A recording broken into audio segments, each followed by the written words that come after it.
Thank you for watching. My name is Glenn Morgan, and this is We the Governed. Today we're going to be attempting to ask the age-old question, is there more to life after death than just voting?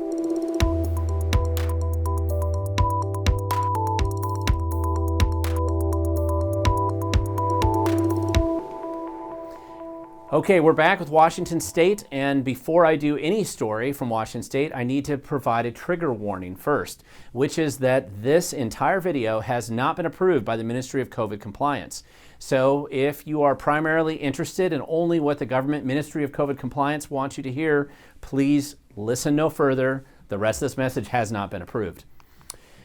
Now, the main topic today that we're going to be discussing is the voting dead in Washington State. And this recently has come up as a topic because of the November 2020 elections and the problems about all kinds of problems with the election process, and an article that I recently published called The Voting Dead over on wethegovern.com.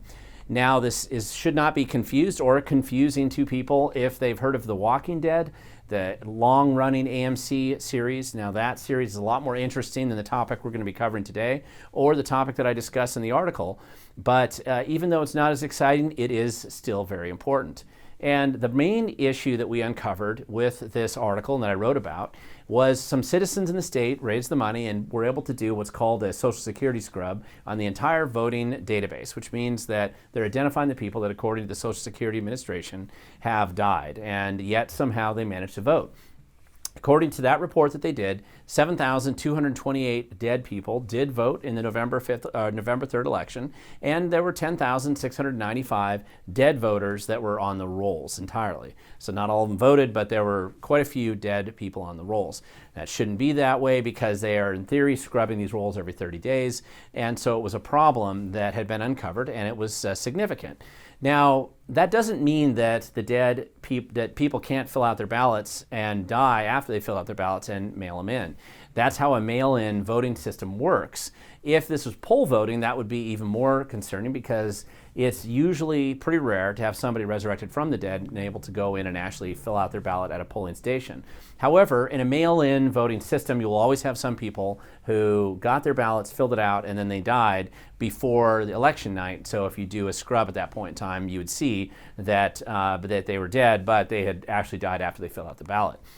This is partially because, at least in Washington State, they need to send out the ballots at least 21 days before the election. Some counties did it even earlier. And so when you're looking at this and you compare it to the Department of Health's death certificates, or at least the number of people that die on a monthly basis, on average it's about 5,000, it's a little bit less than that per month. So you'd expect to see some number of dead people on this roll. This list would never be zero. But they must be alive when the actual ballot's being completed. And so that's how the law works, and that's what it says. So I would expect that you'll see some people that are on their deathbeds who were still able to vote, or maybe they had a car accident after they filled out their ballot, and those people would be on this list, and it might look like those people were dead when they voted, but they'd actually completed it when they were alive.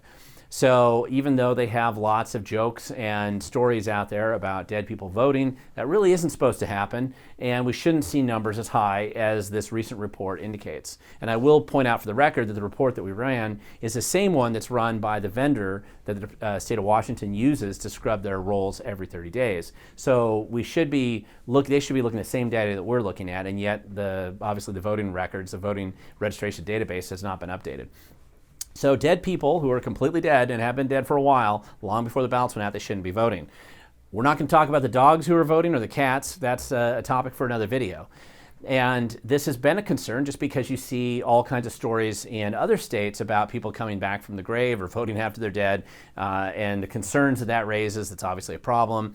But in Washington State, again, we'll have some that might have voted. And of course, this brings us to the question, how many people are being prosecuted? There are a number of people that, in fact, a lot higher number this year, that auditors are being notified about and prosecuting for falsifying dead voters' ballots and sending them in.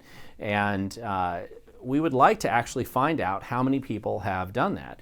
And this kind of gives us the question about how many people have been resurrected and have come and voted after their death. And that would be one way of discovering that would be to go back and look at death certificates, obituaries, and other things that you would find in the local community to indicate that they have died. So if they've died before their ballot arrived, then those are the people that we're really looking at, and we'd like to get a little bit more information about some of them, because it would be a tremendous miracle if they have been able to have a resurrection and come back and vote. And that would be stories that we need to tell. So this is going to be an ongoing series that we do about all the dead people who seem to have come back to life, resurrected themselves, and given us an opportunity to ask them if there is more to life after death than just voting. So we have this tremendous opportunity to do that right now, apparently thousands of them that we can go find, and we'll be featuring as many of them as we can in future videos and articles, and talking about how this kind of does put on, it really reveals some problems that we have in our current voting system. So if you're interested in helping us find this, you can work with us and other activists who are going through the recent death records, and sometimes pretty old death records, and comparing it to the voting list, and then seeing how many people have actually gone through this. And perhaps we will be able to answer that very important question and find out exactly what else are they doing after they have died. Thank you so much for watching. If you like this video, feel free to share it with others and subscribe. If you want to learn more, go to wethegovern.com. I have articles about this topic and many others there. And don't forget that the future does belong to those who show up, even those who show up after death.